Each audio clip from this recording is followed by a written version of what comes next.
آره میتونم.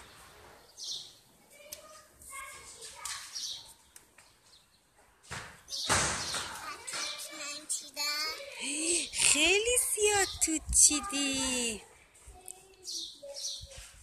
پس فقط قرمزا رو بچین باشه.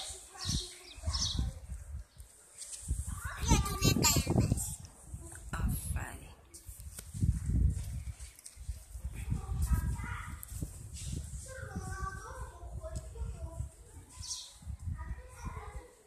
الان چه فصلیه؟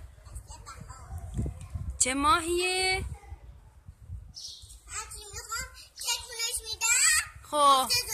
خب بعد آروم بچینی. قرمزا رو بچینی ها. فقط قرمزا رو بچین باشه. آفرین. ببینم. آفرین.